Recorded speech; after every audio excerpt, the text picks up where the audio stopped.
함께 보실 말씀은 신약성경 디모데후서 3장 1절부터 5절까지입니다. 신약성경 디모데후서 3장 1절부터 5절까지 말씀 읽은 후에 계속해서 종말론 두 번째 시간 갖도록 하겠습니다.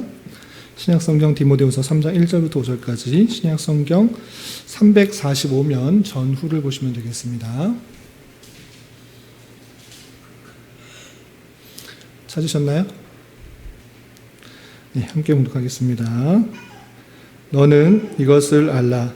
말세에 고통하는 때가 이르러 사람들이 자기를 사랑하며 돈을 사랑하며 자랑하며 교만하며 비방하며 부모를 거역하며 감사하지 아니하며 거룩하지 아니하며 무정하며 원통함을 풀지 아니하며 모함하며 절제하지 못하며 사나우며 선한 것을 좋아하지 아니하며 배신하며 조급하며 자만하며 쾌락을 사랑하기를 하나님 사랑하는 것보다 더하며 경건의 모양은 있으나 경건의 능력은 부인하니 이 같은 자들에게서 내가 돌아서라.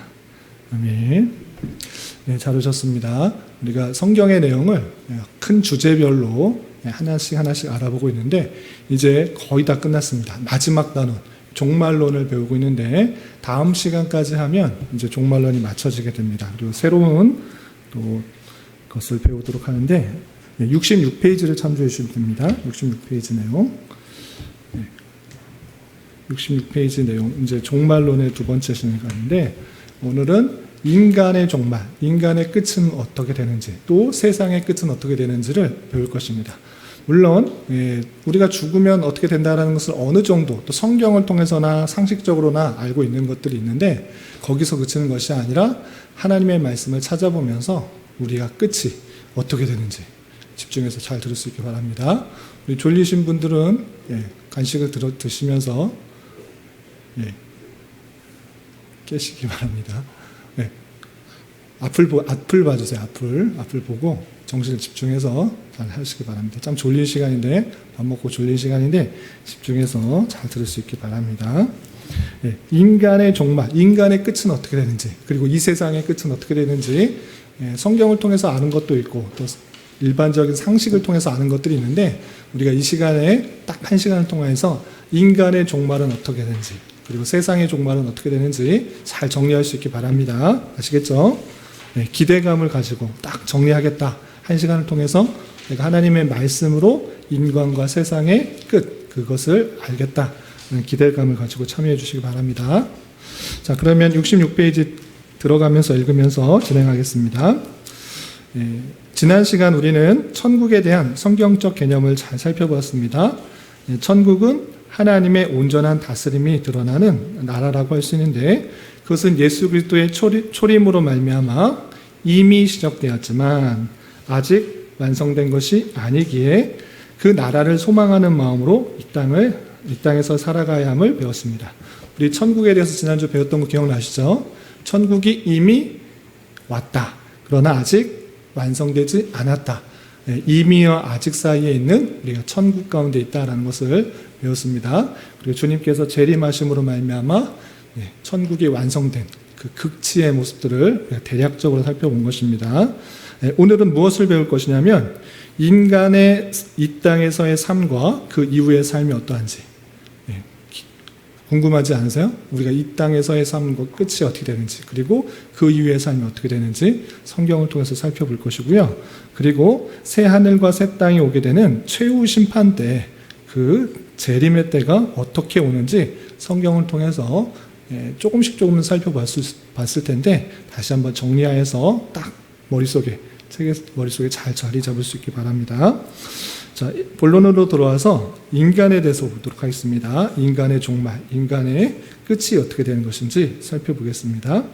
한 인간 안에서 이 땅에서의 종말과 그 이후의 내용을 보시면 먼저 죽음이 어떻게 오게 되었는지 그리고 그 의미가 무엇인지 좀 살펴보겠습니다. 죽음은 어디서부터 왔는가라고 했을 때 처음부터 하나님께서 만드신 것이라기보다는 아담의 죄로 말미암아 세상에 들어온 것입니다. 우리 성경 옆에 메모란 있죠? 창세기 2장 17절 자기 성경을 찾아보셔도 되고 옆에 있는 메모란에 글씨를 보셔도 됩니다. 우리 좀 졸리면은 우리 찾아볼까요? 창세기 2장 17절 자기 성경에 밑줄 쳐보면서 집중해서 한번 읽어보도록 하겠습니다. 죽음이 어떻게 들어오게 되는가? 창세기 2장 17절 같이 한번 읽어보겠습니다. 시작. 선악을 알게 하는 나무의 열매는 먹지 말라. 내가 먹는 날에는 반드시 죽으리라 하시니라. 하나님께서 죽음을 창조하셨다기보다는 하나님께서 행하지 말라는 것, 금한 그것을 행했을 때, 그러니까 죄를 지었을 때 나타나게 되는 현상으로 죽음이 있는 것입니다. 이해가 되시죠?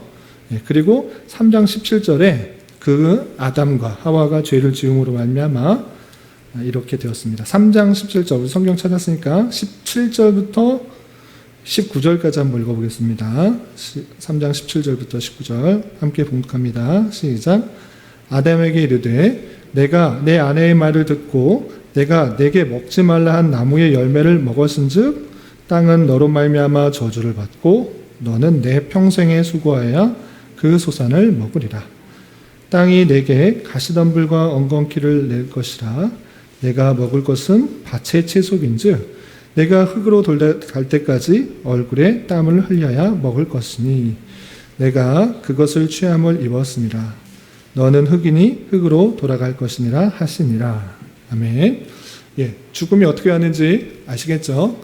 세상 사람들은 몰라요. 세상 사람들은 그냥 모든 동물이 태어났자 죽는 것이지, 사람도 마찬가지로 어떻게 태어나는지, 우연히 태어났다가 우연히 죽는 것이다. 모든 동물, 모든 생물이 그러한 것처럼 태어났다 죽는 것이 이 세상의 만물의 법칙이다라고 말을 하지만 하나님을 믿는 사람, 신앙 있는 사람은 그렇게 말하는 것이 아니라, 죽음이 우연히 들어온 것이 아니라 하나님께서 선하게 창조하신 이 땅에 하나님의 말씀을 지키지 않음으로 그 명령을 불순종한 그 죄로 말미암아 들어온 것이 죄다. 이렇게 생각하시면 되겠습니다. 졸리면 잠깐 일어나셔도 되겠습니다. 그리고 육체의 죽음, 그 죽음에 있어서 육체의 죽음도 살펴볼 수가 있는데, 로마서 6장 23절에 보면 육체의 죽음을 이렇게 또 표현하고 있습니다. 로마서 6장 23절 자기 성경 찾으셔도 되고요. 옆에 있는 메모란에 시간을 조금 절약하려고 위해서 해놨는데, 로마서 6장 23절 같이 한번 읽어보겠습니다. 시작. 죄의 삭은 사망이요 하나님의 은사는 그리스도 예수 우리 주 안에 있는 영생이라. 죄의 삭은 무엇이다? 죄를 지으면 사망, 죽는다, 이렇게 표현하고 있습니다. 큰 죄를 지어야 죽는다, 이렇게 표현하지 않고 있습니다. 큰 죄든지 작은 죄든지 상관없이 죄의 삭은 사망, 죄의 결과, 죄의 값은 사망이다, 이렇게 표현하고 있는 것입니다. 그래서 죄에 대한 형벌로서 그 죽음이 들어오게 되었다. 이 사실들을 세상 사람들과는 다르게 우리 믿는 사람은 성경적으로 잘 정립해야 되는 것입니다. 아시겠죠? 우리가 죄가 있다 그러면 당연히 죽는 것이다. 죄의 값으로, 죄에 대한 형벌로 죽어야 된다라는 것을 우리는 성경 말씀 통해서 알아두어야 되는 것입니다. 그런데 여기서 죽음이 무엇인가라고 할 때 단순히 육체의 죽음만을 성경에서 말하는 것이 아니라는 것을 우리는 알 수 있습니다. 어떻게 표현하냐? 육체적 죽음과 영적 죽음 두 가지로 나누고 있다.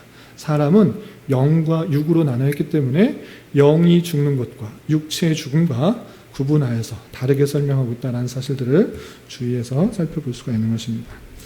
어떤 표현이 있나 보시면 우리 누가복음 10장 28절 한번 찾아보겠습니다.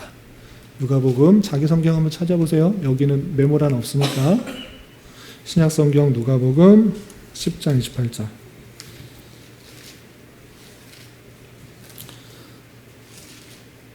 여기에 확실히 육에 대한 죽음과 영에 대한 죽음, 그것을 확실히 구분하여서 설명하고 있는 그런 말씀이 있기 때문에 찾아보도록 한 것입니다. 누가복음 10장 28절 찾으셨나요?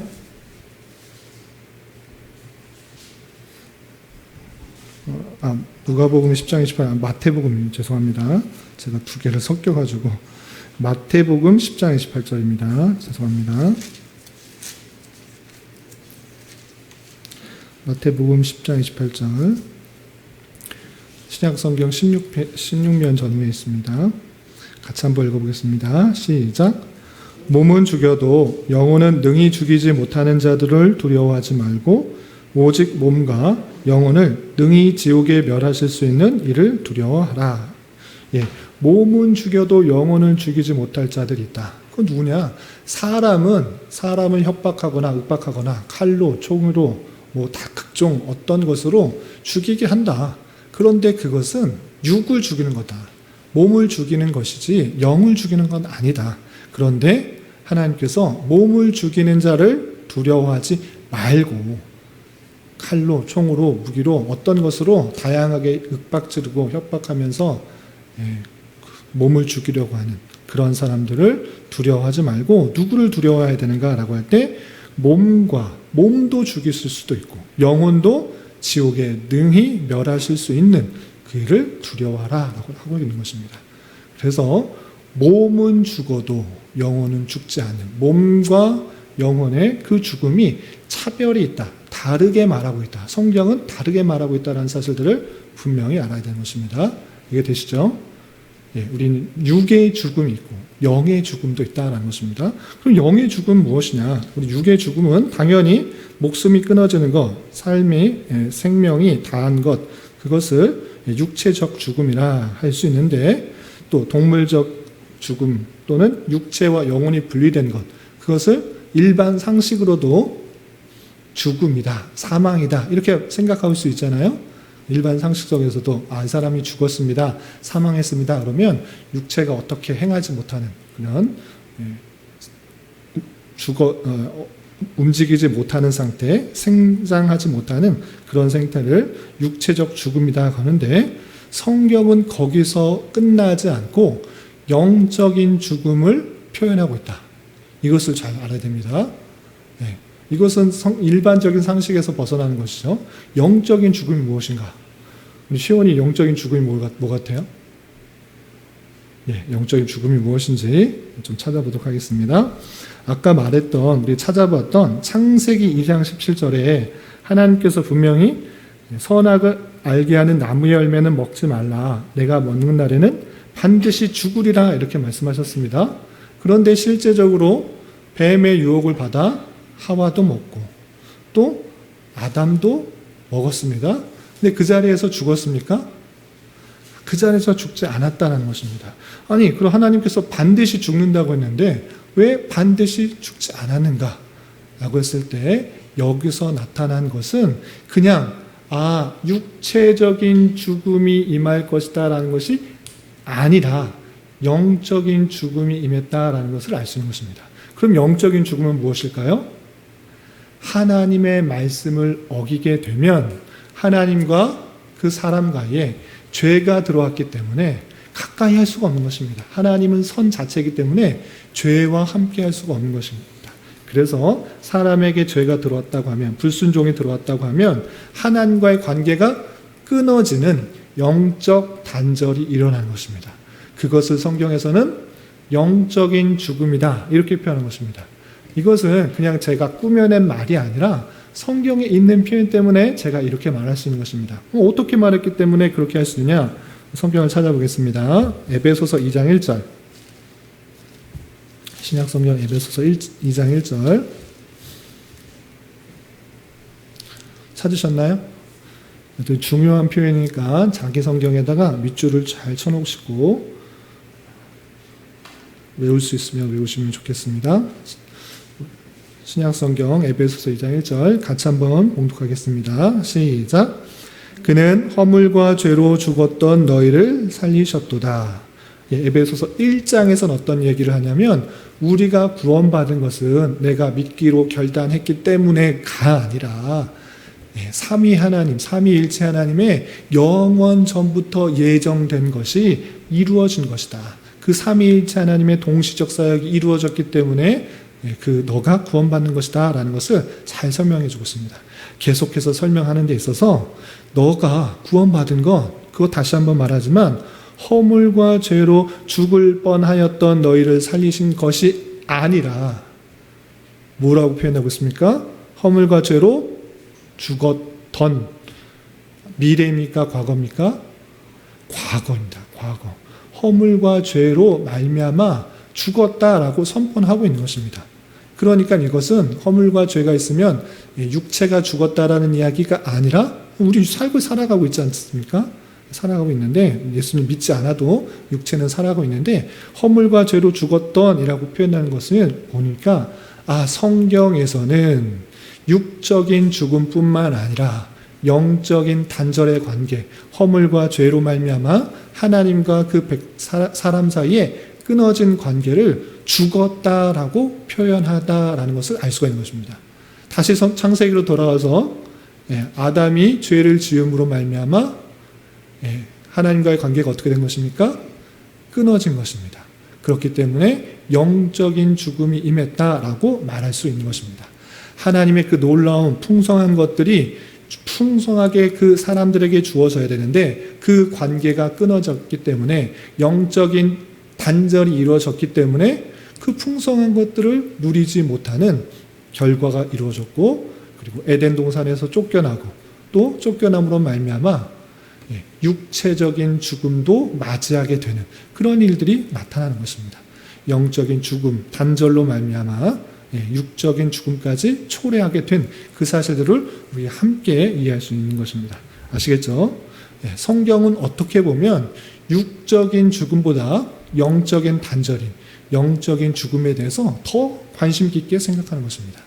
물론 육체의 죽음이 소용없다 이런 것은 말하는 것은 아니지만 성경의 관심은 하나님께서 그 백성들을 만드시고 또 이끄시고 그 백성들을 예정해 놓으셨는데 여전히 부패하고 타락한 본성 가운데 하나님을 알아들이지 못하고 하나님을 깨닫지 못하는 그 완악함 속에서 그 영적인 단절 가운데서도 하나님의 놀라운 사랑 가운데 그 택하신 백성 위에 그 중보자를 예보하시고 또 하나님의 때 하나님의 방법으로 이 땅에 오시고 그의 속죄 사역을 통해서 택하신 백성이 구원받게 되는 영적인 관계가 회복되는 놀라운 사실에 초점이 맞춰져서 성경이 기록되고 있음을 우리는 잘 알아야 될 것입니다.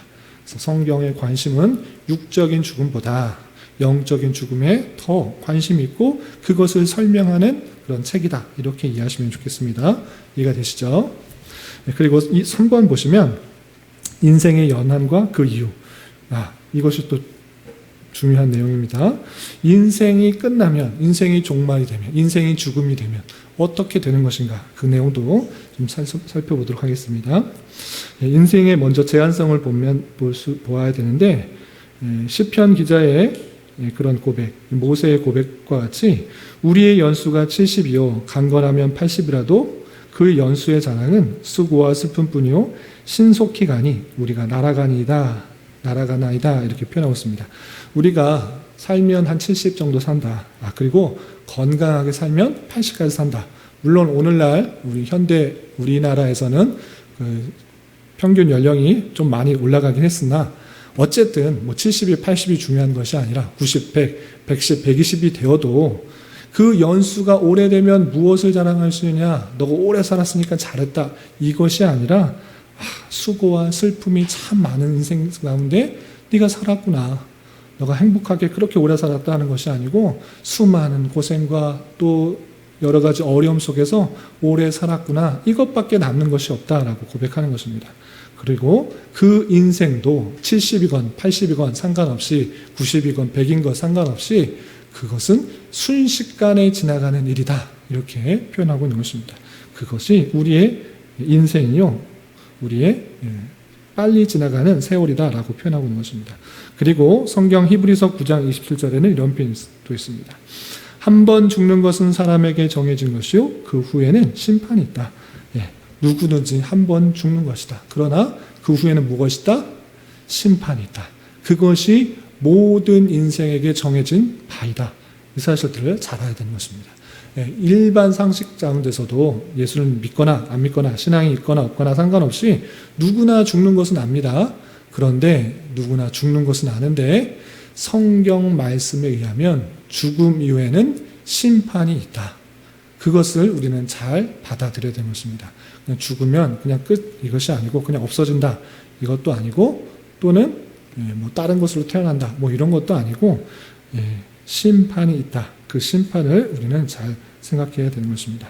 그렇다면 심판 이후에 무엇이 있는가? 그 내용도 함께 살펴보도록 하겠습니다. 2번 보시면 육체의 죽음 이후 누구든지 100살을 살건 110살을 120살을 살건 한 번은 죽는 것입니다. 그리고 그 후에 심판이 있는데 그 심판에 있어서의 그 뒤의 모습은 어떠한 것인가? 의식이 전혀 없는 상태에서 그냥 사는 것이 아니라 그 심판에서 의식이 있는 상태에서 하나님과의 친교를 누리거나 그렇지 않으면 하나님과의 영원한 단절 속에서 지옥에서의 영원한 형벌 가운데 빠지게 되는 모습이 있다. 이것이 중요한 것입니다. 모든 인생에게 마지막 그 심판 속에서 천국과 지옥이 나눠진다라는 사실을 잊지 말아야 될 것입니다. 정말 그러한 것인가? 죽음 이후에 의식이 있는 상태에서 그런 삶의 천국과 지옥의 내용들을 알 수 있는 것인가? 그 내용이 성경에 아주 많이 드러나고 있습니다. 신약뿐만 아니라 구약에서도 많이 등장하고 있는데 다 찾아보진 않고 몇몇 구절만 보도록 하겠습니다. 먼저 누가복음 16장 19절부터 31절 누가복음 16장 19절부터 31절 이것도 잘 아시는 표현일 수도 있는데 16장 19절부터 31절까지는 한 부자와 거지 나사로에 대한 그 내용들을 살펴볼 수 있습니다.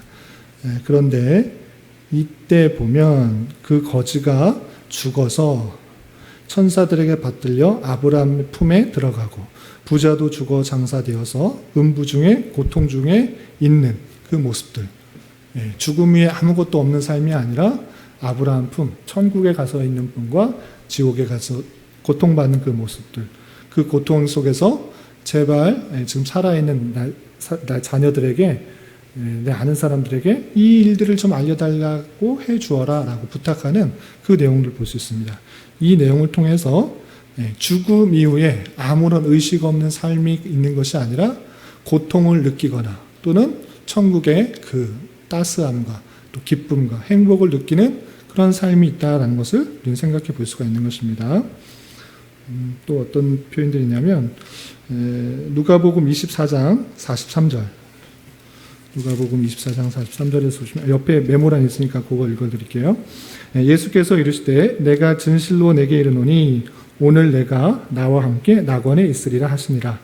예수님께서 십자가에 달려 돌아가실 때 좌우편에 강도가 있었습니다. 그런데 한편의 강도는 예수님께 죄를 고백하면서 나도 천국에 있게 해달라고 그렇게 부탁했습니다. 그 모습을 받으시고 예수님께서는 네가 오늘 나와 함께 낙원에 있을 것이다 이렇게 하는 그 모습을 보였습니다. 같이 낙원에 가는 그 모습 그것이 죽음 이후에 어떤 장소에서 어떤 삶을 누릴 것이라는 성경의 표현들인 것입니다. 그런 표현들이 많이 나타나 있는데 그런데 여기는 나와 있지 않는 그런 성경 구절을 좀 보도록 하겠습니다. 우리 빌립보서 3장 12절 한번 찾아볼까요? 빌립보서 3장 12절 여러분들 책에도 하나 이렇게 메모를 해 놓으시기 바랍니다. 죽고 나서 그냥 천국과 지옥으로 가는 것이 끝나는 것이 아니라 하나님께서는 그 사람에게 인생에게 있어서 상과 벌을 허락해 주신다. 이것을 잘 알아야 할 것입니다. 그냥 믿으면 천국 가고 또 안 믿으면 지옥 간다. 이것에서 그치는 것이 아니라 하나님의 심판, 그 하나님의 그 마지막 때에 상을 주는 모습과 그렇지 않은 모습이 극명하게 대조되고 있다는 것입니다. 빌립보서 3장 12절 보시면 이런 표현이 있습니다. 찾으신 분들 같이 한번 읽어보겠습니다. 시작. 내가 이미 얻었다함도 아니요 온전히 이루었다함도 아니라 오직 내가 그리스도 예수께 잡힌 바 된 그것을 잡으려고 달려가노라. 얻었다함도 아니요 이루었다함도 아니요 그것을 취하려고 하는 그 모습들 그리고 13절, 14절에 보면 표대를 향하여 그리스도 안에서 하나님이 위에서 부름의 상을 위하여 달려가노라 라고 표현했습니다. 성도들이 예수님 믿으면 그냥 구원 받으니까 다 됐다 이렇게 생각하지 않고 그 부름의 상을 위하여 달려간다. 하나님께서 나를 준비하신 그 상, 하나님께서 칭찬하실 것들을 기대하면서 그것을 위해서 정진하고 힘있게 나아가는 그 모습을 볼 수 있는 것입니다. 이런 표현들이 또 어떤 표현들이 있는가? 또 여러분들 혹시 펜이 있으시면 그 옆에도 기록해 놓으시기 바랍니다. 마태복음 5장 12절. 마태복음 5장은 잘 아시다시피 산상수훈종의 하나이고 이른바 팔복의 부분 중에 한 부분입니다. 그 부분에 있어서 어떤 말씀을 하셨냐면 마태복음 5장 12절 10절부터 12절까지 같이 이어지는 그런 말씀인데 의를 위하여 박해를 받고 또 너희를 위하여 욕하고 박해하고 거짓으로 너희를 거슬러 모든 악한 말을 할 때 너에게 복이 있나니 12절 보면 기뻐하고 즐거워라 하늘에서 너희 상이 큼이라 라고 표현하고 있습니다. 하늘에서 핍박받고 주를 위해서 핍박받고 또 모욕당하고 박해당한 그 모든 것 하나님께서 아시고 그것을 상을 더해 주시겠다. 큰 상을 더해 주시겠다. 이렇게 표현하는 말씀을 볼 수 있습니다. 그리고 마태복음 25장 29절 내용을 보시면 마태복음 25장에 달란트 비유가 잘 나옵니다. 달란트 비유 잘 아시다시피 한 주인이 먼 타국으로 갈 때 종들에게 달란트를 5달란트, 2달란트, 1달란트를 줬는데 나중에 다시 와서 그것을 다 확인했습니다. 그럴 때 달란트를 장사를 해서 남긴 그 사람에게는 칭찬을 하고 그렇지 않은 사람에게는 울며 일을 가는 그런 쫓겨나는 그런 일들을 살펴볼 수 있는데 그와 마찬가지로 있는 자에게 더하신다라는 그 표현들 없는 자는 빼앗고 있는 자에게 더하신다라는 그 표현들 통해서 이 천국의 비유가 천국에서는 그냥 천국에서 그냥 먹고 잘 살고 이렇게 하는 끝나는 것이 아니라 하나님께서 그 사람에게 어떤 것에 따라서 상을 더하여 주신다라는 그 말씀을 우리는 성경에서 찾아볼 수가 있는 것입니다. 그런데 이 상이 무엇인가 정확하게 무엇이다라고 표현된 구절은 없습니다. 그러나 제가 여러 번 말씀드렸다시피 창세기 15장 1절에서는 내가 너의 지극히 큰 상급이다 이렇게 말했기 때문에 우리는 어떤 다른 큰 상을 바라기보다 하나님을 배울 때 하나님을 만났을 때 하나님을 대면했을 때 그 만나는 큰 기쁨들이 있어야 되는 것입니다. 여러분들이 어떤 연예인을 좋아하고 어떤 스포츠인을 좋아하고 어떤 사람을 좋아할 때 그 사람이 얼마나 뛰어난 사람이고 닮을 만한 사람인지를 알면 알수록 만나면 큰 기쁨이 있는 것처럼 마찬가지로 주님께서 우리에게 어떤 일들을 행하셨고 어떤 분이신지를 아는 만큼 여러분들이 주님을 만나게 될 때 그 큰 기쁨 때문에 그것이 가장 큰 상급이 될 것이다. 저는 그렇게 생각하는 것입니다. 이해가 되시죠? 그리고 또 궁금한 게 그러면 천국에서 뭐합니까? 상 받아서 뭐합니까? 그거 갖고 뭐합니까? 라고 할 수 있는데 성경에서는 많은 표현들을 하고 있지는 않지만 요한계시록에는 이런 표현이 있습니다. 여기 또 써놓으시면 좋겠습니다. 요한계시록 4장, 5장, 6장, 7장 보시면 천상에서 백성들이 하나님의 백성들이 어떤 예배를 드리는지 쭉 설명하고 있습니다. 그 중에 다 읽으면 좋겠지만 시간 관계상 7장만 보겠습니다. 요한계시록 7장 9절부터 12절까지만 같이 한번 읽어보겠습니다. 요한계시록 7장 9절부터 12절. 우리가 천국 가서 주님을 만나면 무엇을 할 것인가 궁금하죠? 성경에서 천국에서의 삶이 무엇인지 세세적으로 낱낱하게 설명하고 있지 않은데 이 부분이 아주 핵심적인 일일 것이다. 삶일 것이다 라고 할 수 있는 것인데 어떤 일을 하는지 같이 한번 보겠습니다. 7장 1절부터 74절 보면 하나님께 인침을 받은 14만 4천 명의 숫자가 나옵니다. 여기서 14만 4천 명이 실제 숫자 정확하게 14만 4천 명이 아니라 12,000명씩 12지파에서 14만 4천 명이라고 상징적으로 표현했다고 그랬습니다.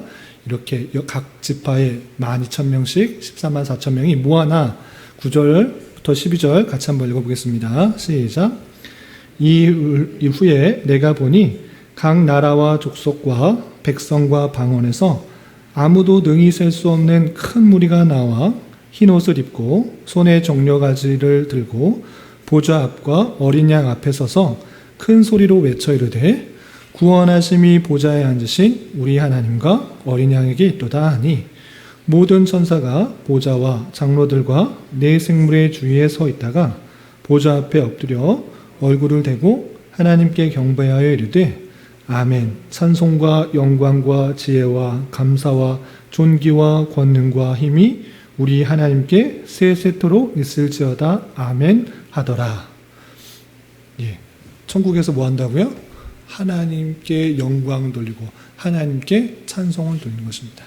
심지어 앞에 보면 각 사람에게 주신 면류관, 그 관도 너 잘했다라고 주는 그 관도 보호자 하나님 앞에 다 드리는 것입니다. 내가 이게 받을 게 아니구나. 하나님께서 다 주장하셨구나. 하나님께서 인도해 주셨구나. 내가 취할 것이 아니다 하고 관을 다 하나님 앞에 드리며 하나님께만 영광 돌리는 모습들이 있게 되는 것입니다. 우리가 가질 어떤 수고, 능력, 열심 드러날 것이 아무도 없고 모든 것이 하나님께서 주장하셨구나. 하나님께만 영광을 돌려야 되겠구나. 구원하심이 보좌에 앉으신 우리 하나님과 어린 양께 있었구나. 내가 구원받은 것 하나님의 능력이시고 어린 양의 보혈의 은혜이다 라는 것들을 찬송하는 것입니다. 찬송과 영광과 지혜와 감사와 존귀와 권능과 힘이 하나님께 세세토록 영원히 있을 것입니다 라고 하나님만 찬송하는 그 일들이 우리가 천국에서 있게 될, 하나님을 참으로 찬송하고 예배할 그 모습이다. 이렇게 이해하시면 되겠습니다. 아시겠죠? 인간의 삶, 그리고 그 이후에 어떤 삶이 있는지 성경 말씀 통해서 잘 정리할 수 있었기를 바랍니다. 그리고 참고적으로 어떤 잘못된 견해들이 있는지 말씀을 드리겠습니다. 로마의 카톨릭은 죽음 이후에 천국과 지옥으로 간다, 봇바로 간다라고 말을 하지 않고 어디로 간다고 말을 할까요? 연옥에 간다 이렇게 말합니다. 그래서 완전히 천국에 갈 정도로 완전히 성화된 사람은 있지만 그 사람은 아주 극소수다. 그리고 대부분의 사람들은 연옥에 간다. 그래서 연옥에 있다가 후손들이 또는 이웃들이 여러 사람들이 공로를 통해서 그것에 천국에 갈 정도의 공로가 합해지면 천국에 간다 이렇게 말을 합니다. 그래서 로마 카톨릭의 연옥설은 성경 구절을 잘못 이해한 것이다 이렇게 이해하시면 되겠습니다. 아시겠죠?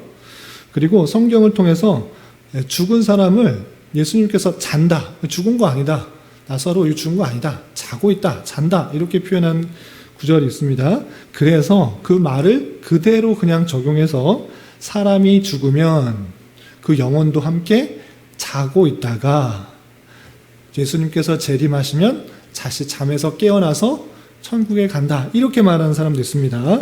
어떤 사람들인가? 영국의 어빙파, 미국의 러셀파 이런 사람들이 영혼은 죽으면 수면에 들어간다, 자게 된다 이렇게 표현합니다. 그런데 이것도 맞다 틀리다? 틀리다.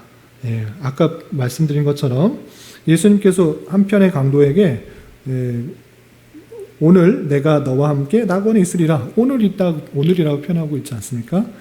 죽은 이후에는 바로 천국이나 지옥에 가게 되는 것입니다. 그리고 예전에도 말씀드렸다시피 천국과 지옥에 죽으면 바로 가는 것이지 우리나라의 그런 전설과 그런 떠도는 그런 말처럼 이 땅에 돌다가 억울한 것들을 다 풀고 가는 것, 그렇게 귀신이 되는 것 아니다라고 말씀드렸습니다. 그리고 세 번째, 영혼 멸절설 있습니다. 영혼은 없어진다. 죽으면 사라진다. 이렇게 말하는 사람도 있습니다. 그리고 조건적으로 불멸한다. 이렇게 말하는 사람도 있는데 죄인들도 영원히 존재한다. 또 악인들이 받을 형벌에도 등급이 있을 것을 말하고 있기 때문에 영혼이 멸절한다라는 그 말은 틀린 것입니다. 믿지 않은 그 영혼은 하나님께 심판을 받는 것이고 또 형벌을 받는 것이지 없어진다. 이렇게 표현하는 것은 성경적이지 않다. 이렇게 생각하시면 되겠습니다. 따르게 말하는 여러 가지 예를 들면 우리가 무엇을 믿어야 되는지 우리가 따라야 되는 것이 무엇인지를 잘 정리할 수 있을 것입니다. 아시겠죠? 인간의 죽음과 그 이후의 삶 어느 정도 정리되셨죠? 그러면 이 땅의 종말은 어떻게 오는가? 그것을 보도록 하겠습니다. 67페이지 이 땅의 종말과 주님의 재림 보겠습니다. 이 땅의 종말 때에 일어날 사건들이 크게 네 가지로 분류할 수 있습니다. 첫 번째 무엇이냐? 마태복음 24장 14절, 마가복음 13장 10절, 로마서 11장 25절 등등등 보면 이방인들을 부르시는 것을 볼 수 있습니다. 유대인들에게, 민족적 이스라엘 백성들에게만 구원이 허락된 것이 아니라 오순절 성령님께서 임하심으로 말미암아 그 택하신 백성들이 이방인에게도 복음이 전해져서 그리스도로 말미암아 주께로 돌아온 일들이 있을 것을 계속적으로 표현하고 있는 것입니다.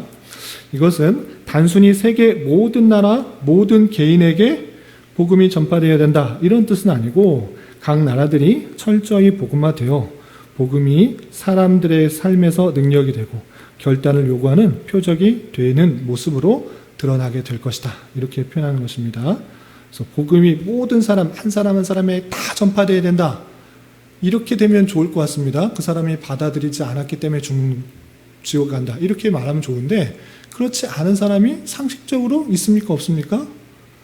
당연히 있죠. 태어나자마자 죽는 사람도 있고 또 얼마 되지 않아서 죽는 사람도 있고 그렇게 죽은 사람이 많이 있는 것입니다. 그래서 이방인들을 부르신다 할 때 이방인의 모든 사람 개개인이 하나하나 예수님이 누구인지를 설명했는데 받아들이지 않았기 때문에 지옥에 간다. 이것을 말하는 것이 아니다라는 것입니다.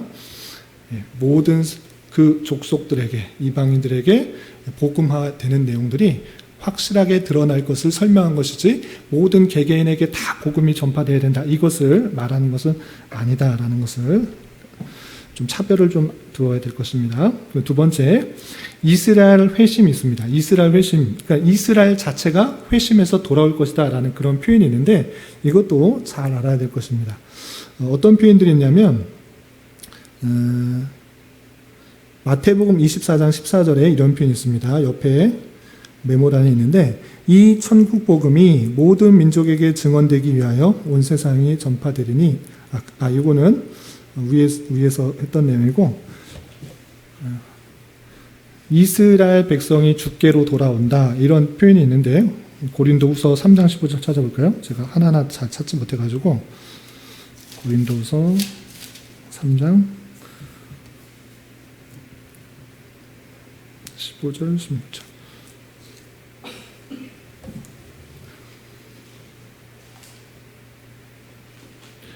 3장 13절들 보면 우리가 모세가 이스라엘 자손에게 장차 없어질 것을 주목하지 못하게 하려고 수간을 여기 정확하게는 안 떨어졌는데 이스라엘이 주께로 돌아올 것이다 라는 그런 성경의 여러 표현들이 있습니다. 로마서 11장 25절 29절 이런 표현들이 있는데 이것들이 그러니까 이스라엘 백성들이 전체가 다 회복되는 것인가 이스라엘이 회심이 이스라엘 백성들 지금 이스라엘 백성들이 유대교를 믿는데 예수님을 믿지 않고 있는데 그 백성들이 온전히 다 예수님을 믿게 되는 회심이 있을 것인가 이것에 대해서 그렇게 믿는 사람도 있지만 그렇게 하기보다는 언약 백성으로부터 선택된 자들이 온전히 주께로 돌아온다라는 식으로 상징적으로 이해하는 것이 좋겠다라는 것입니다. 성경에 이스라엘 백성들이 회심할 것이다 라는 그 표현은 상징적으로 해석하여서 언약 백성으로부터 선택된 자들이 주께로 돌아오는 일들이 있을 것이다 이렇게 이해될 것이고요. 3번 보시면 적그리스도가 등장하는 내용이 있습니다. 요한일서 2장 18절 마태복음 24장, 24장 등등등 많은 표현에서 자기가 그리스도이다라고 말하지만 실제 그렇지 않은, 자기가 메시아다, 구세주다, 그리스도다라고 말하는 사람이 있지만 실제로 그런 사람이 아닌 그런 사람을 적그리스도다라고 할 수 있는데, 그런 사람이 등장할 것을 몇 번이나 누차 강조해서 표현하고 있습니다. 이것은 예수 그리스도의 사역을 오해하게 하고 무너뜨리려고 하는 여러 사람들이 나타나게 되는 그런 현상이고, 특별히 한 개인이 등장하면서 절정에 달하게 될 것을 또 말하고 있습니다. 특별히 요한계시록 보면 적그리스도의 내용들이 나오는데, 여러 사람이 나오다가 특별히 강한 한 사람이 또 등장할 것을 말하고 있습니다. 그리고 마태복음 24장에 보시면 그 말세 때에 어떠한 일들이 있는지 아주 자세하게 나오게 되는데, 어떤 일들이 있느냐, 각 처에 전쟁과 기근과 지진이 발생한다. 그런데 이것은 끝이 아니라 환란의 시작이다. 이렇게 표현하고 있습니다. 그럼 어떤 일들이 더 있느냐, 아주 큰 환란이 있을 것을 말하고 있습니다. 그리스도를 위해서 박해와 순교를 당하게 되어서 어디로 도망가지도 못하고 차라리 죽었으면 좋겠다라고 생각할 정도로 큰 박해와 순교가 있을 것을 그렇게 말하고 있습니다. 또한 거짓 선지자들과 거짓 그리스도들이 나타나 많은 사람들을 미혹하게 하는 모습들이 나타납니다. 그런데 이때 표현에 보면 할 수만 있으면 택하신 자들도 미혹할 것이다, 이런 표현들이 있습니다. 그렇기 때문에 우리는 더욱더 거짓 그리스도, 거짓 선지자들에게 미혹되지 않도록 주의하여 깨어야 되는 것입니다. 많은 기적과 이적 표적을 보이면서 미혹하는 영이 나타날 것이다. 말세 때 그렇게 할 것이다. 그런데 그런 거 보면서 마음 미혹되지 마라. 하나님의 말씀에 더욱더 집중하여서 무엇이 참된 진리인지 그것을 분간할 수 있도록 하는 그 말씀들을 살펴보아야 될 것입니다. 할 수만 있으면 택하신 자들도 미혹하리라. 이것이 마태복음 24장 24절에 있는 표현인 것입니다. 그리고 하늘의 두려운 징조들이 나타나서 하늘의 권능들이 흔들릴 것이다. 별이 떨어질 것이다. 이런 표현들도 나타나게 된 것입니다. 이렇게 천체들도 이상이 있을 것이며, 특별히 그런 큰 영향력을 미치는 지도자들이 타락하게 될 것을 또 표현하고 있는 그 모습을 보였습니다. 이렇게 이 땅의 마지막 때 그 종말에 일어날 사건들을 우리는 살펴볼 수가 있는 것입니다. 이러한 상황들이 있을 때, 이런 상황이 있으면서 주님께서 다시 오시는 그 마지막 종말, 그 재림의 모습이 어떠한지 마지막으로 살펴보겠습니다. 재림의 방식과 목적입니다.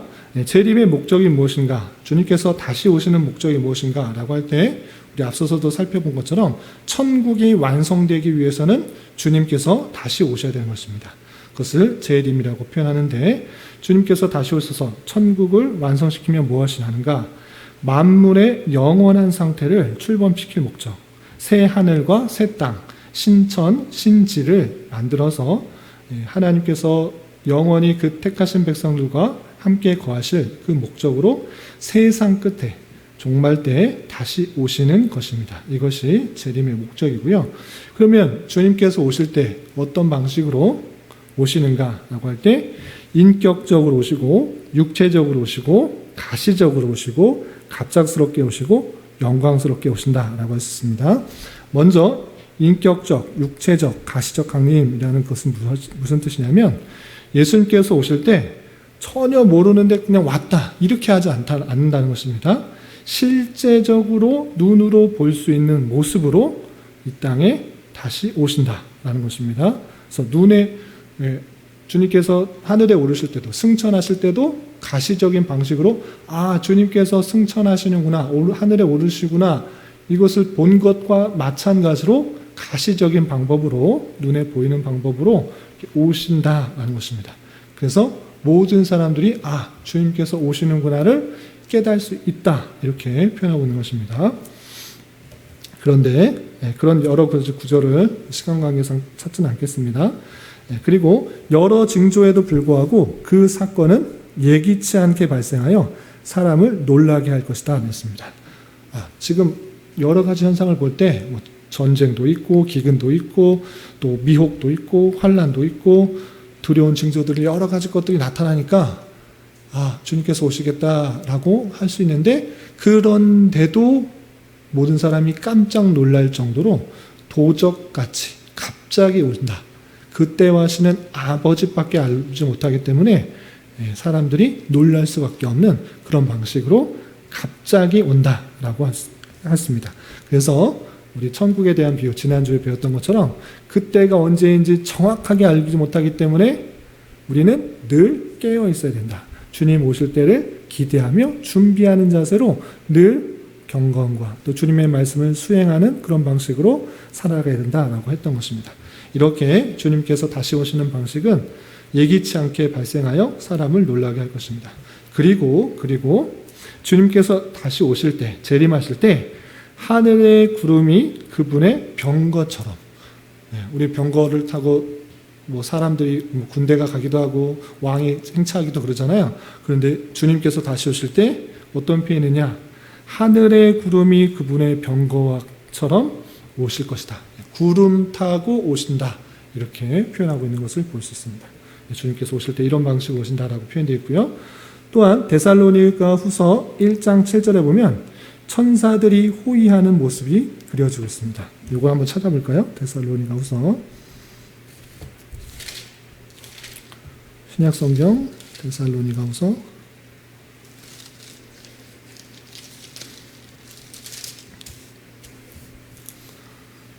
3장 1장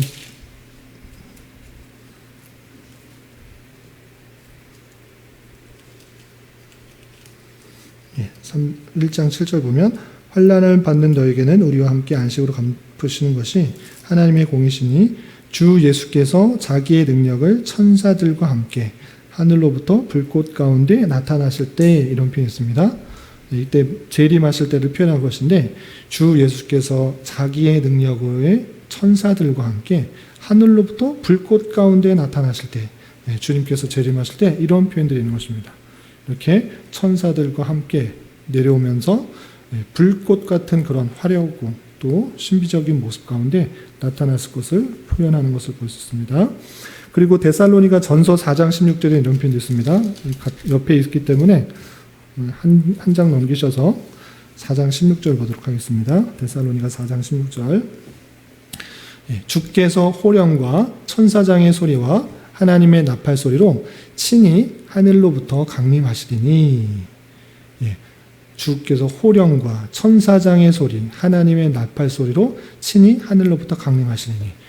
이렇게 천사들이 나팔 소리, 그리고 주님의 호령, 이런 것들로부터 강림하시는 그 모습들이 나타나고 있는 것입니다. 그래서 대천사들은 그분의 포고자들로서의 역할을 하면서 주님께서 재림하는 모습을 살펴볼 수가 있는 것입니다. 그리고 택한 백성들은 그분의 영광스러운 수행원들이 될 것이며, 왕의 왕이자 주의 주로서 모든 악의 세력을 누르시고 영광의 몸으로 이 땅에 다시 오시게 될 것입니다. 이렇게 주님께서 나팔 소리와 큰 호령과 불꽃같이 또 구름을 타시고 이 땅에 오셔서 재림하는 그 모습들을 우리는 살펴볼 수가 있는 것입니다. 아시겠죠? 주님의 재림이 성경에는 이런 모습으로 드러나고 있다. 우리가 성경을 통해서 잘 정리할 수 있기 바랍니다. 그러면 오셔서 그렇게 화려하게 영광스럽게 가시적으로 오셔서 무엇 하시는 것인가? 예전에도 배웠지만 최후 심판 하시는 것입니다. 최후 심판을 어떻게 하시는가? 모든 사람을 부활시켜서 최후 심판을 하시는 것입니다. 어떻게 표현되는가? 보도록 하겠습니다. 성경에 여러 표현되는데 5타부터 좀 수정하겠습니다. 죽은 자의 부활 해놓고 주님과 같은 모습의 가시적인 부활체의 모습으로 변모 이렇게 되어 있는데, 거기 보시면 관련 구절에 고린도후서 15장 되어 있는데 고린도후서는 15장이 없습니다. 제가 오타를 해놨습니다. 고린도 전서로 고쳐주시고요. 15장 전체가 부활장이긴 한데 특별히 51절부터 54절 그 부분에 잘 나타났기 때문에 제가 한번 그 부분을 읽어드리겠습니다. 고린도전서 15장 51절부터 54절까지 15장 전체가 다 그런 표현인데 다 읽기는 시간이 제한이 되니까 죽은 자의 부활의 모습이 어떤지 제가 51절부터 54절까지 읽어드리겠습니다. 보라, 내가 너희에게 비밀을 말하노니 우리가 다 잠잘 것이 아니요 마지막 나팔에 순식간에 후련히 다 변화되리니 나팔 소리가 나매 죽은 자들이 썩지 아니할 것으로 다시 살아나고 우리도 변화되리라. 이 썩을 것이 반드시 썩지 아니할 것을 입겠고 이 죽을 것이 죽지 아니함을 입으리로다. 이 썩을 것이 썩지 아니함을 입고 이 죽을 것이 죽지 아니함을 입을 때에는 사망을 삼키고 이기리라고 기록된 말씀이 이루어지리라. 아멘. 주님께서 다시 오심으로 말미암아 새롭게 순식간에 한 번에 다 변한다라고 했습니다. 죽은 자들이 다시 변화되어서 부활체의 몸으로 변화되는데 그것은 이제 다시 썩지 않는다. 후패되지 아니한다. 이렇게 부활체의 모습으로 다시 변화될 것을 표현하고 있는 것입니다. 주님께서 재림하시게 되면 마지막 나팔에 순식간에 그 모든 죽었던 사람 그리고 심지어 살았던 사람들도 다시 이렇게 썩지 아니할 몸으로 변하게 된다. 이렇게 표현하고 있는 것입니다. 또한 의인들과 악인들 모두가 부활하게 되는 것입니다. 의인들만 부활하는 것이 아닙니다. 악인들도 하나님을 택함받지 않은 유기자들도 하나님을 대적했던 그 사람들도 다시 부활하는 것입니다. 그래서 우리가 영생했을 때 그냥 문자적으로 영원히 산다 하는 것은 믿는 사람에게만 있는 것이 아닙니다. 영원히 사는 것은 영이 죽지 않기 때문에 영혼이 죽지 않기 때문에 영혼 불멸설이기 때문에 그 택함받지 않은 악인들도 영원히 사는 것입니다. 부활의 모습으로 영원히 사는 것입니다. 그것은 제가 하는 말이 아니라 성경에 분명히 표현되어 있는 것입니다. 어떻게 표현되느냐? 한 구절만 찾아보겠습니다. 요한복음 5장 28절부터 29절. 신약성경 요한복음 5장 28절부터 29절. 찾으셨나요? 찾으신 줄 알고 제가 한번 읽어드리겠습니다. 이를 놀랍게 여기지 말라. 무덤 속에 있는 자가 다 그의 음성을 들을 때가 오나니 선한 일을 행하는 자는 생명의 부활로 악한 일을 행한 자는 심판의 부활로 나오리라. 마지막 때에 선한 일을 행한 자, 의인은 생명의 부활로 부활하게 되는 것이고 악한 일을 행한 자, 악한 자는 심판의 부활로 다시 부활하게 해서 나올 것이다. 이렇게 표현하고 있는 것입니다. 모든 인생들이 다 택함을 받은 자나 그렇지 않은 자나 다 부활체의 모습으로 변화되어서 그때 예수님으로부터 심판을 받게 되는 것입니다. 어떤 심판을 받는가? 그때 최후의 심판을 보시면 예수 그리스도를 온전히 믿지 않고 대적하고 부정했다라는 그로 말미암아 육체와 영혼이 실질적인 고통을 당하는 지옥에 들어가는 것입니다. 여러 성경 구절을 통해서 지옥이 얼마나 뜨겁고 정말 나사를 통하여서 이 혀끝에 물 한 방울이라도 적셔줬으면 좋겠다라고 느낄 정도의 큰 고통이 있는 그런 것입니다. 누가복음 16장의 그런 표현과 마가복음 9장에 보면 그것이 얼마나 참기 힘든 그런 큰 고통 가운데 있게 될 것을 성경에서 다 표현하는 것입니다. 반면에 아까 말씀드린 것처럼 택함을 받은 자, 예수 그리스도를 믿게 된 자, 그 은혜를 받은 자는 하나님과 영원한 천국에서 그의 속성과 아름다움이 풍성한 그런 천국에서 아픔과 슬픔과 눈물이 없는, 걱정이 없는 그곳에서 하나님을 영원히 찬양하고 하나님께 감사와 찬송과 영광을 돌리는, 그리고 이 세상 모든 만물을 능력으로 창조하시고 그분의 섭리 가운데 다스려 가시는 그 하나님을 인격적으로 대하는 큰 기쁨 가운데 감사와 찬송과 영광을 돌리며 참으로 기뻐하며 감사하며 하나님께만 영광을 돌리는 그런 천국에서의 영원한 삶이 우리에게 있다라는 사실들이 성경의 내용인 것입니다. 여기까지가 이 땅의 종말에 대한 내용, 또 주님의 재림과 관련된 내용인데, 혹시 이해가 안 된 것이나 보충 설명이 필요한 것이 있으면 좀 말씀해 주시기 바랍니다.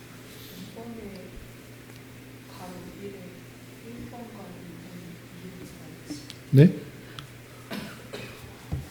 다시 한번 말씀해 주세요. 2번? 네. 이 땅의 종말과 주님의 재림에서 가로 1에 가로 1에 1번과 2번이 자기 아, 종말 때에 세상 끝에 어떤 일들이 있냐라고 했을 때 세상 끝까지 가서 복음을 전파하고 이방인들의 모든 민족에게 복음이 전파되어야 끝이 온다라는 그런 표현이 있는데 그 표현이 그냥 잘못 이해하지 말고 모든 민족의 모든 사람에게 다 그리스도의 복음 그걸 다 전해야지만 끝이 오는 것인가? 그런 것은 아니다. 그런 민족 속에서도 복음이 어느 정도 들어가서 영향을 미치는 일들이 있을 것을 말하는 것이지 모든 개개인 한 사람 한 사람에게 복음이 전파돼야 끝이 온다. 이것은 아니다라는 것이죠.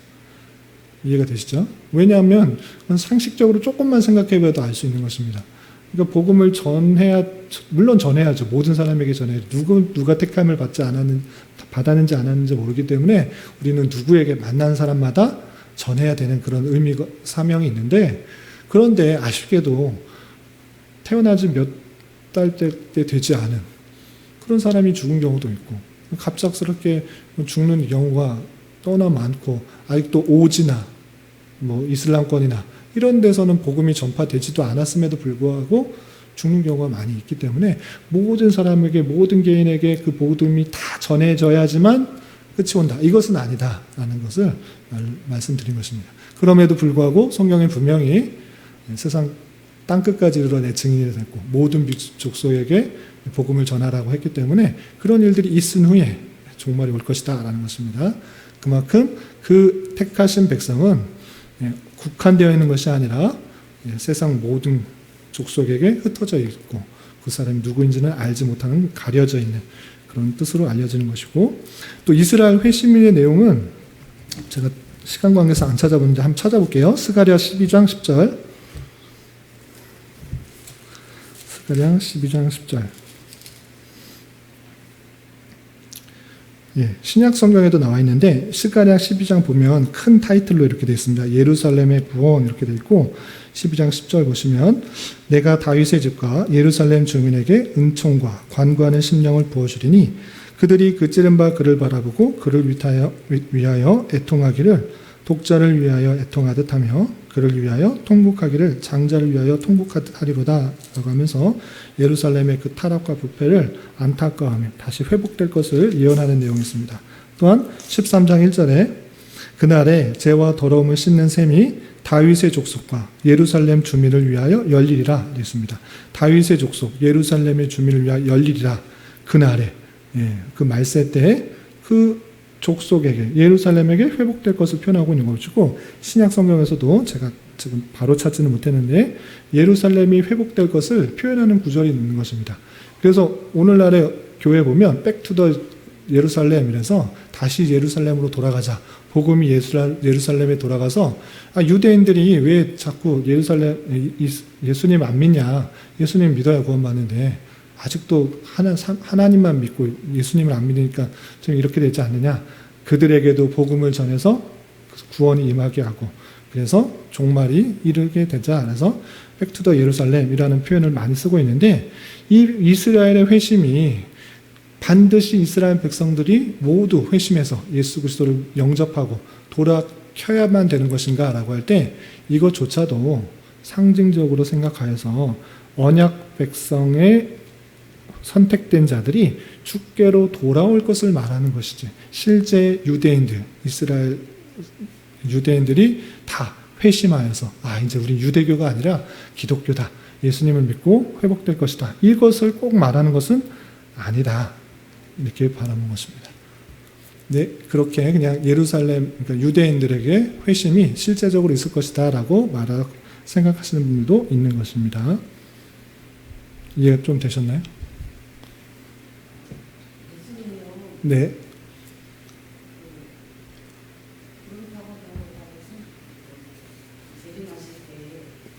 네. 네.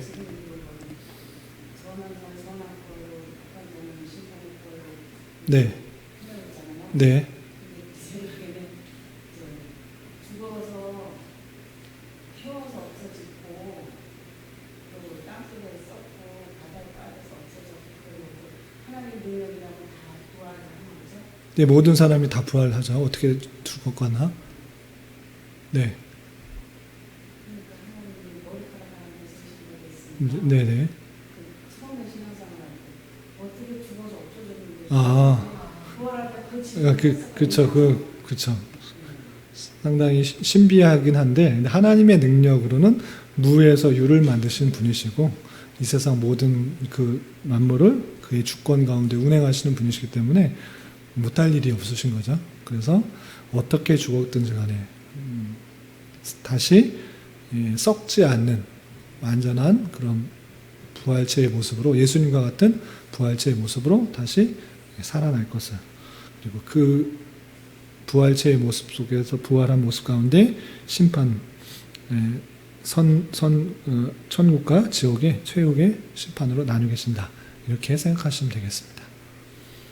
이 정도가 아주 기본적인 성경의 그 종말론의 내용들이니까 인간의 종말과 또 세상의 종말들을 잘 정리할 수 있는 그 기회가 되었으면 좋겠습니다. 그리고 추가적으로 광고를 드리자면 다음 시간이 종강입니다. 요한계시록의 상징과 해설, 우리 요한계시록을 우리 몇 달 동안 공부하면서 정리했지만 다 잊어버렸을 수도 있으니까 다시 한번 핵심적인 내용들 복습하고 정리해서 마지막 그 종말론과 해서 우리 조직신학을 마치기도록 하고, 그래서 그리고 이제 처음부터 끝까지 내용을 좀 재미있게 복습하고자 성경 퀴즈 대회를 하려고 하는데 하지 마요. 퀴즈 대회는 아니고 퀴즈 복습 퀴즈만 하겠습니다. 아니 뭐 게임 하는 건 아니고 너무 이렇게 졸리니까 제가 너무 안타까워서 그래요. 딱 졸린 시간에 그래서 또 복습하자 그러면 또 좋을 것 같아가지고 간단하게 퀴즈식으로 그렇게 한번 정리를 할까 하는데, 네? 오픈북이죠. 이거 퀴즈 대회 아니에요. 묻고 답하는 것을 통해서 전체를 한번 그냥 복습한다, 이렇게 생각했으면 좋겠습니다. 아시겠죠? 그래서 다음 주는 종강, 마지막 33강, 그 다음 주는 성경 복습 퀴즈, 그리고 그 다음 주는 광고된 것처럼 우리 칼빈의 기독교 강요를 하는 데 있어서 너무 어려울 수가 있어요. 이제 요 수준은 아주 기본적인 수준이었는데 좀 어려울 수 있어가지고 제가 짧게 개관을 설명하고 소그룹으로 모여서 정리하고 나누는 그런 시간으로 진행을 하는 게 또 집중적 있고 또 모든 사람이 함께 이해할 수 있는 그런 시간이 될 것 같아서 그런 식으로 진행하도록 하겠습니다. 되셨나요? 예, 기도하고 마치겠습니다. 하나님 아버지 감사합니다. 오늘 인간의 종말과 또 세상의 종말에 대해서 살펴보았습니다.